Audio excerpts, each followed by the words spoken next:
Hi నమస్తే అండి, welcome to my channel.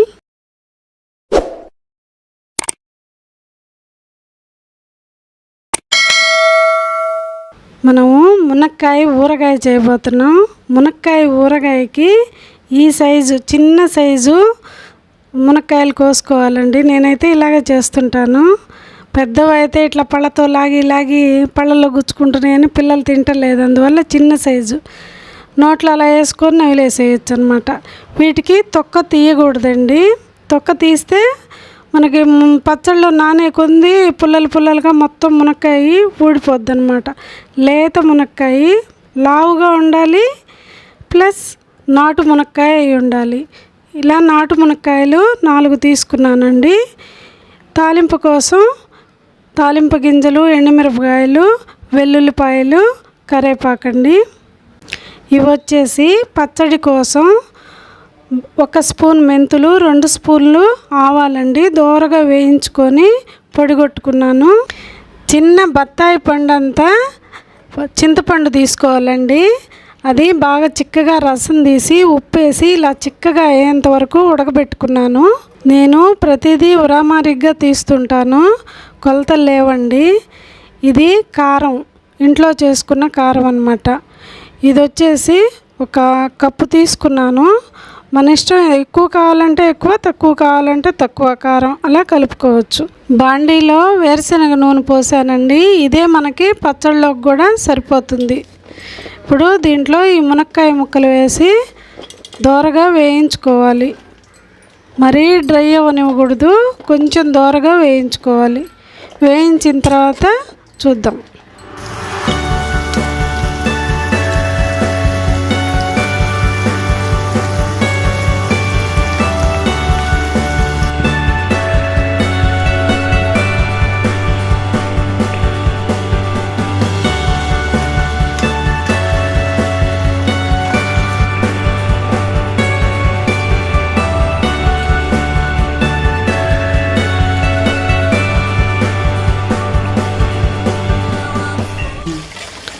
మునక్కాయలు వేగేయండి. ఈ మాత్రం వేగితే చాలు. బౌల్లోకి తీస్తున్నాను. నెక్స్ట్ మనం తాలింపు వేసుకున్నాం.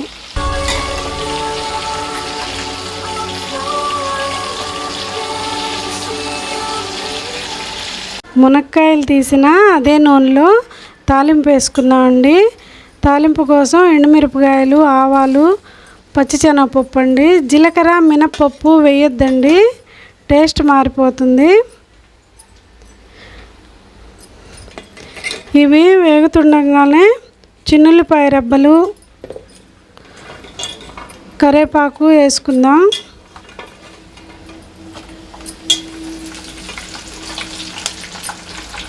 దీంట్లో కొంచెం ఇంగువ కూడా వేసుకుందాం అండి.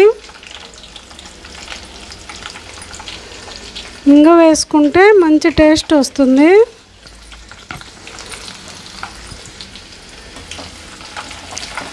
ఇవి ఇట్లా దోరగా వేయించుకొని పచ్చళ్ళలో కలుపుకోవాలండి.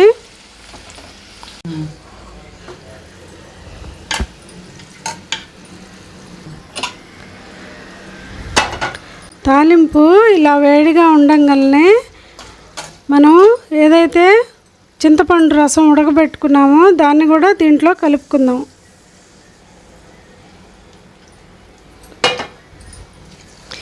ఏమన్నా కాస్త చెమ్మున్నా కూడా లాగేస్తుంది. ఇది బాగా చల్లారిన తర్వాత నెక్స్ట్ ప్రాసెస్ చూద్దాం. ఇది ఆవపిండి, మెంతిపిండి అండి. ఇది ముక్కల్లో వేసి కలుపుకుందాం.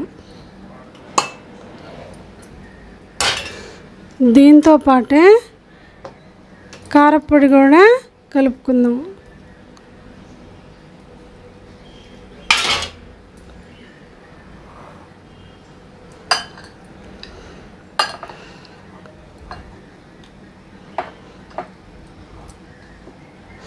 ఇట్లా చిన్న ముక్కలు కోసుకుంటే తినాలనిపిస్తుంది. ముక్కలు కూడా వేస్ట్ కావండి. ఇవి ఫ్రెష్గా పెట్టుకుంటే బాగుంటుంది. ఒక 10 రోజులు, ఒక నెల రోజులు నిల్వ ఉంచుకొని పెట్టుకుంటా ఉంటే బాగుంటుంది. 2-3 నెలలు అంటే టేస్ట్ మారిపోతుంది. మళ్ళీ చింతపండు గుజ్జులో ఉప్పేసి కలిపానండి. అది ఈ తాలింపులో కలిపాను. ఇప్పుడు ఇదంతా మనం ఆ పచ్చడి ముక్కల్లో కలుపుకుందాం. తాలింపు బాగా చల్లారిందండి. చింతపండు రసం కూడా బాగా చల్లారింది. వేడిగా ఉన్న తాలింపులో చింతపండు రసం వేసుకున్నాం కదా, అది మొత్తం చల్లగా అయిన తర్వాత ఈ ముక్కల్లో కలుపుకోవాలండి. హడావుడి కాకుండా స్లోగా ఈ ముక్కలు ఇవంతా కలిసేలాగా కలుపుకోవాలండి. ఇవాళ తిన్నా బాగుంటుంది, రేపటికైతే ఇంకా బాగుంటుంది. ఊరి మనకి నూనె అంతా పైకి వస్తుంది. చాలా టేస్టీగా ఉంటుంది. ఇది ఆరోగ్యానికి కూడా మంచిదండి.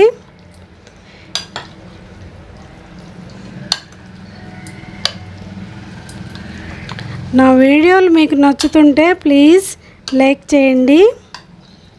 ఓకేనండి, పచ్చడి రెడీ అండి. Won't you pick me up again?